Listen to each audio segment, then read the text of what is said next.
ከሚነደው የአፍሪካ ቀንድ እምብርት አስደንጋጭ ዜና መጣ። ሶማሊያ በእስራኤል ኩራት ፊት የባቢል መንደብ በር ዘጋች።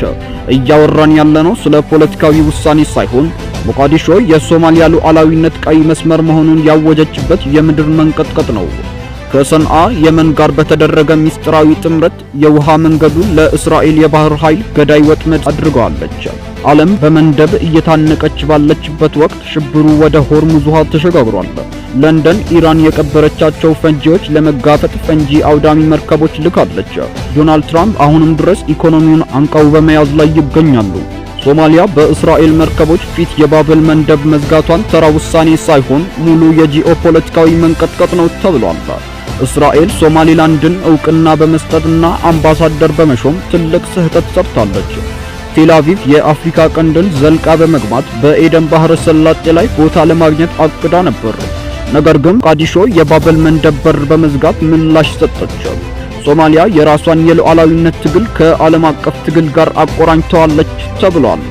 ሶማሊያ ባብል መንደብን፣ ኢራን ደግሞ ሆርሙዝን ስትዘጋ የእስራኤል የባህር ኃይል እንቅስቃሴ ይቆማል።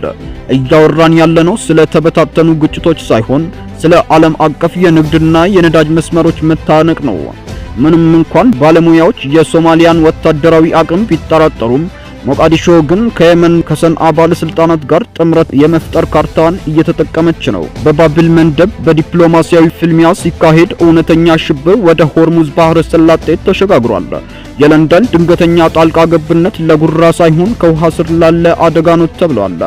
የብሪታንያ ደህንነት ተቋም የነዳጅ ጫና መርከቦችን ሊያወድሙ የሚችሉ ተንሳፋፊ ፈንጂዎች መኖራቸውን አረጋግጠዋል። ትራምፕ ወታደራዊ ጥቃት ቢያቆሙም የኢኮኖሚ አቀባው እና የባህር ከበባውን ቀጥለዋል። ኢራን የኛ ነዳጅ ካላለፈ የማንም ነዳጅ አያልፍም የሚል አቋም ይዛለች። የብሪታንያ ድንጋጤም ከዚህ የመነጨ ነው።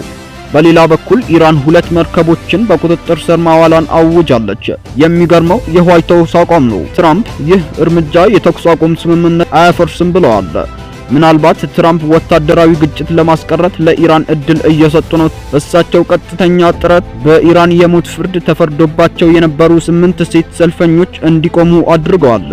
4ቱ ወዲያውኑ ተፈተዋል። በሌላ በኩል ትራምፕ በአሜሪካ ውስጥ የሚቃወማቸው ሚዲያ ጋር ጦርነት ላይ ናቸው። በጋዜጠኞች የእራት ግብዣ ላይ በመገኘት በጠላቶች ላይ ጥቃት ለመሰንዘር አቅደዋል። የሊባኖስ ዲፕሎማሲያዊ ፍልሚያ በዋሽንግተን የሊባኖስ ዲፕሎማሲያዊ ውሽንፍርን ያከትታል።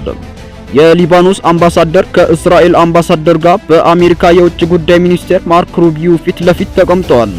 ሊባኖስ ከ20 እስከ 40 ቀናት የሚቆይ የተኩስ አቁም ስምምነት ለማግኘት እየታገለች ነው። ነገር ግን ከእስራኤል ጋር ግንኙነት ወንጀል የሚያደርገው ሕጋቸውን እንደ ቀይ መስመር በመቁጠር ድርድር አያደርጉበትም። ሁሉም ነገር የተሳሰረ ነው። ዓለም በእሳትና በዲፕሎማሲያዊ እየተቀረጸች ትገኛለች።